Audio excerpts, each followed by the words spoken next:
জানিয়ে দিব এই মুহূর্তে আমাদের হাতে এসেছে বাংলাদেশের গুরুত্বপূর্ণ আপডেট সংবাদের শিরোনাম।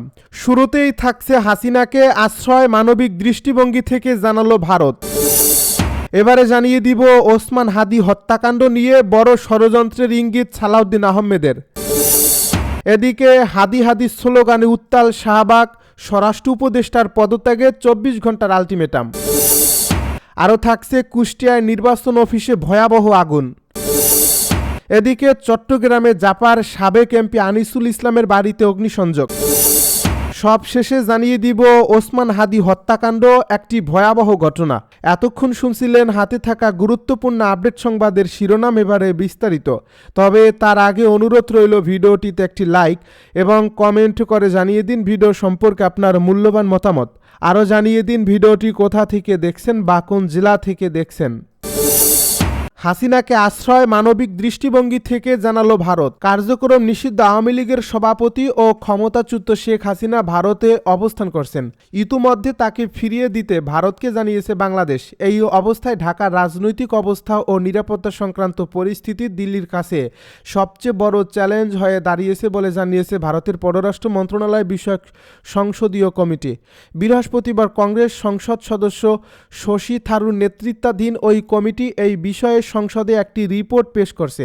সেখানে উল্লেখ করা হয়েছে বাংলাদেশের পরিস্থিতি ভারতের জন্য সবচেয়ে বড় স্ট্র্যাটেজিক চ্যালেঞ্জ হয়ে তৈরি করছে। এক প্রতিবেদনে এসব তথ্য জানিয়েছে বিবিসি বাংলা। ওই রিপোর্টে বলা হয়, পরিস্থিতি সরাসরি বিশৃঙ্খলা ও নৈরাজ্যের দিকে হয়তো যাবে না, তবুও তো মোকাবেলার জন্য সতর্ক থাকা প্রয়োজন। প্রতিবেশী রাষ্ট্রের বিষয়ে ভারতের কৌশলগত পুনর্মূল্যায়ন করার সুপারিশও দিয়েছে শশী থারুরের নেতৃত্বাধীন ওই কমিটি। রিপোর্টে একদিকে যেমন ভারতে বাংলাদেশের সাবেক প্রধানমন্ত্রী শেখ হাসিনার অবস্থানকে মানবতার দৃষ্টিভঙ্গি থেকে নেওয়ার সিদ্ধান্ত বলে উল্লেখ করা হয়েছে, তেমনি এই বাংলাদেশের অন্তর্বর্তী সরকারের সঙ্গে সম্পর্কের বিষয়ে নজর দেওয়ার কথাও বলা হয়েছে। পাশাপাশি মৌলবাদী শক্তির পুনরুত্থান এবং ঢাকায় চীন ও পাকিস্তানের ক্রমবর্ধমান প্রভাবের দিকে ইঙ্গিত করছে ওই রিপোর্টে। প্রসঙ্গত, future of India Bangladesh relationship শীর্ষক ওই রিপোর্ট এমন এক সময় প্রকাশ্যে এসেছে যখন দুই দেশের সম্পর্কের মধ্যে আরও একবার টানাপোড়েন দেখা দিয়েছে। ওসমান হাদির হত্যাকাণ্ড নিয়ে বড় ষড়যন্ত্রের ইঙ্গিত সালাউদ্দিন আহমেদের। ইনকিলাব মঞ্চের আহ্বায়ক শহীদ শরীফ ওসমান বিন হাদির হত্যাকাণ্ডকে একটি গভীর ও সুদূরপ্রসারী ষড়যন্ত্রের অংশ হিসেবে অভিহিত করেছেন বিএনপির স্থায়ী কমিটির সদস্য সালাউদ্দিন আহমেদ। শনিবার দুপুরে গুলশানে বিএনপি চেয়ারপারসনের কার্যালয়ের সামনে গণমাধ্যমের সাথে আলাপকালে তিনি এ মন্তব্য করেন। সালাউদ্দিন আহমেদ বলেন, দেশে একটি অস্থিতিশীল পরিস্থিতি বা নৈরাজ্য সৃষ্টি করে যারা গণতন্ত্রের পথ রুদ্ধ করতে চায়। ওসমান হাদির হত্যাকাণ্ড তাদেরই কাজ। তার মতে নির্বাচন ও গণতান্ত্রিক রূপান্তরকে বাধাগ্রস্ত করতে পতিত শক্তির সাথে দেশি বিদেশি দোসররা জড়িত থাকতে পারে। দেশে বিশৃঙ্খলা সৃষ্টি করে নির্বাচনের পথকে দীর্ঘায়িত বা নস্যাৎ করা।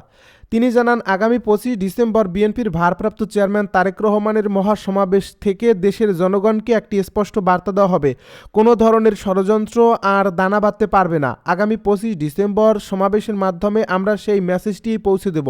দলের নির্বাচনী প্রস্তুতি প্রসঙ্গে তিনি উল্লেখ করেন যে বিএনপির বাকি আসনগুলোর মনোনয়নের বিষয়ে খুব দ্রুতই চূড়ান্ত সিদ্ধান্ত জানানো হবে। বিএনপি নেতা সালাউদ্দিন আহমেদ মনে করেন, শহীদ ওসমান হাদির আত্মত্যাগ বৃথা যাবে না।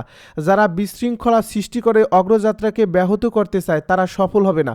শহীদ হাদির জানাজা ও দাফন চলাকালে রাজনৈতিক মহলের এই বক্তব্য পরিস্থিতিকে আরও গুরুত্ববহ করে তুলছে।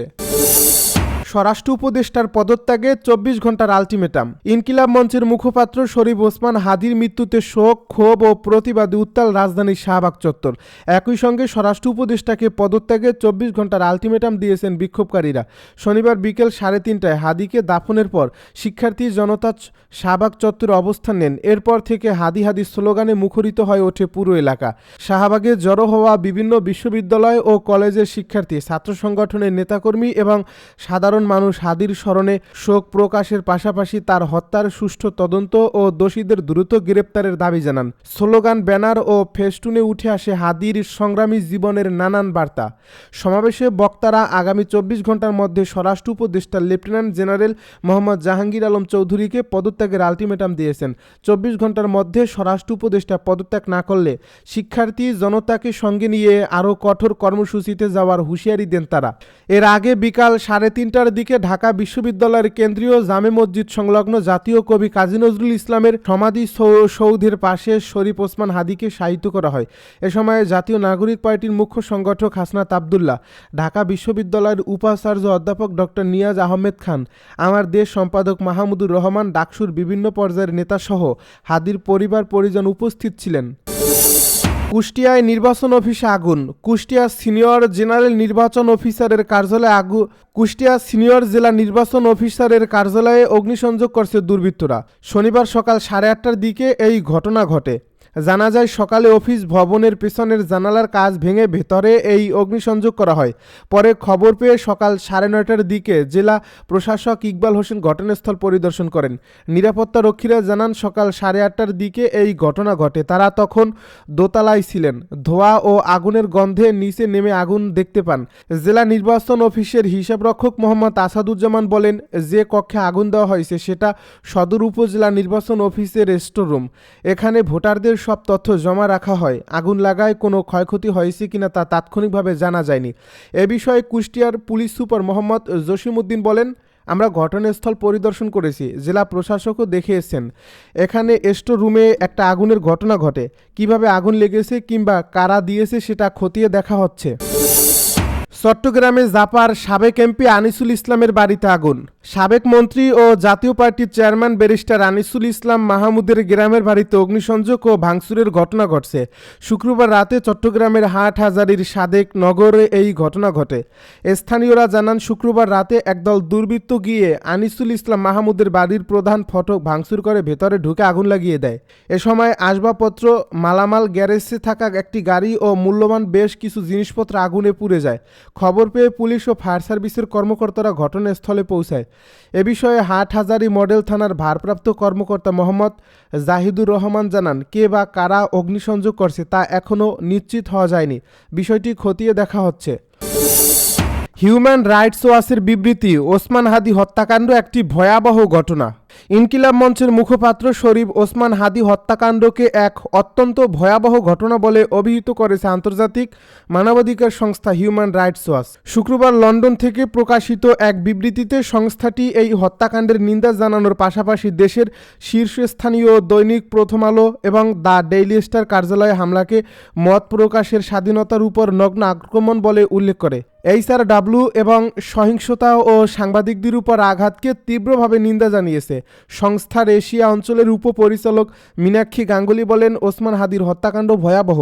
অগাস্টের পর থেকে ছড়িয়ে পড়া সহিংসতা ঠেকাতে বাংলাদেশ কর্তৃপক্ষকে জরুরি পদক্ষেপ নিতে হবে। সেই সাথে আগামী ফেব্রুয়ারিতে অনুষ্ঠিতব্য অবাধ, সুষ্ঠু ও অংশগ্রহণমূলক নির্বাচন নিশ্চিত করার পরিবেশ তৈরি করতে হবে। তিনি আরও বলেন, প্রথম আলো ও ডেইলি স্টারের কার্যালয়ে হামলা মত প্রকাশের স্বাধীনতার উপর ভয়ঙ্কর আঘাত। সামাজিক যোগাযোগ মাধ্যম সহ বিভিন্ন জায়গায় কিছু রাজনৈতিক পক্ষের সহিংসতায় উস্কানি এমন এক পরিবেশ তৈরি করছে যেখানে সাংবাদিক, রাজনৈতিক ও সামাজিক কর্মী, শিল্পী ও গায়ক গায়িকারা ইচ্ছাকৃতভাবে ঝুঁকির মুখে পড়েছেন।